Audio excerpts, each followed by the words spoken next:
એટલે જ્યારે IVF fail થાય ત્યારે એમ્બ્રિયો ઇમ્પ્લાન્ટેશન ફેલ થયું છે એવું કહી શકાય.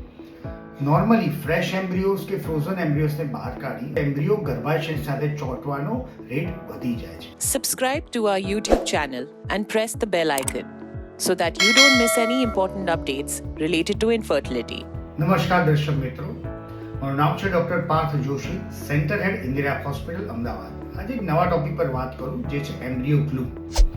આઈવીએફ પ્રક્રિયાની અંદર નિષ્ણાત ફર્ટિલિટી એક્સપર્ટ અને એમ્બ્રિયોલોજિસ્ટ સારા ઈંડાનું ચયન કરી શકે છે, સારા સ્પર્મનું ચયન કરી શકે છે, સારા ગર્ભનું ચયન કરી શકે છે, ગર્ભાશયની પરતને સરસ તૈયાર કરીને યોગ્ય સમયે આ ગર્ભને આ ગર્ભાશયની અંદર મૂકી શકે છે. પણ એક વસ્તુ હજી પણ એમના હાથમાં નથી, અમારા હાથમાં નથી, એ છે કે એમ્બ્રિયો ગર્ભાશયની અંદર ચોંટશે કે નહીં, એટલે કે એમ્બ્રિયો ઇમ્પ્લાન્ટેશન અમારા હાથમાં નથી. એટલે જ્યારે આઈવીએફ ફેલ થાય ત્યારે એમ્બ્રિયો ઇમ્પ્લાન્ટેશન ફેલ થયું છે એવું કહી શકાય. એવા કપલ્સ જેમના આઈવીએફ ફેલ થઈ રહ્યા છે, ગર્ભ ચોંટવામાં નિષ્ફળ થઈ રહ્યા છે, રિકરન્ટ ઇમ્પ્લાન્ટેશન ફેલિયર, કે એવા કપલ્સ જેમને લાંબા ટાઈમથી અનએક્સપ્લેન્ડ ઇન્ફર્ટિલિટી છે, આવા કપલમાં આ ટેકનોલોજી એટલે કે એમ્બ્રિયો ગ્લુ મીડિયાનો યુઝ કરી શકાય. એમ્બ્રિયો ગ્લુ એ કોઈ એકચ્યુઅલી ગ્લુ નથી, એ મ્યુકોપોલિસેકેરાઇડ રીચ મીડિયા છે, જેની અંદર હેલ્યુરોનિક એસિડ નામના દ્રવ્ય હોય છે, ગ્લાયકોઝોમાઇન ગ્લાયકાન્સ.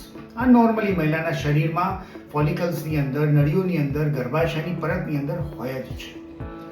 નોર્મલી ફ્રેશ એમ્બ્રિયોઝ કે ફ્રોઝન એમ્બ્રિયોઝને બહાર કાઢી અને એમ્બ્રિયોલોજિસ્ટ કલ્ચર મીડિયાની અંદર કલ્ચર કરીને પછી ટ્રાન્સફર કરે છે, જેની સાથે આ એમ્બ્રિયો ગ્લુની અંદર પણ જો આ મીડિયાની અંદર પણ ગર્ભને પોષિત કરવામાં આવે તો આ એમ્બ્રિયો ગ્લુ એમ્બ્રિયોની આજુબાજુ વીંટળાઈ જાય છે, ચોંટી જાય છે. પછી આ ગર્ભને મહિલાના ગર્ભાશયમાં પ્રત્યારોપિત કરવામાં આવે તો એમ્બ્રિયો ગર્ભાશય સાથે ચોંટવાનો રેટ વધી જાય છે, ઇમ્પ્લાન્ટેશન સક્સેસ વધે છે. ઓવરઓલ આંકડા સ્ટડીઝની વાત કરું તો 6 થી 10% જેવું રિઝલ્ટ ઇમ્પ્લાન્ટેશનમાં વધી શકે છે અને આ પ્રક્રિયાનો કોઈ સાઇડ ઇફેક્ટ નથી, એમ્બ્રિયો ઉપર બી અને આવનારી પ્રેગ્નન્સી ઉપર બી. એટલે ઓવરઓલ એવા કપલ જેમના આઈવીએફ વારંવાર ફેલ થાય છે, જે મૂંઝવાયેલા છે અને કાં તો જેમને લાંબા ટાઈમથી અનએક્સપ્લેન્ડ ઇન્ફર્ટિલિટી છે, બાળક મળતું નથી, આવા કપલ્સ આ એમ્બ્રિયો ગ્લુ નામની ટેકનિકનો ફાયદો ઉઠાવી શકે છે, જેની કોઈ સાઇડ ઇફેક્ટ નથી અને ઓવરઓલ ખર્ચો 3 થી 6 હજારની વચ્ચે થાય છે. Thank you. For more information, visit our website www.indraivf.com or call 1-800-309-4410.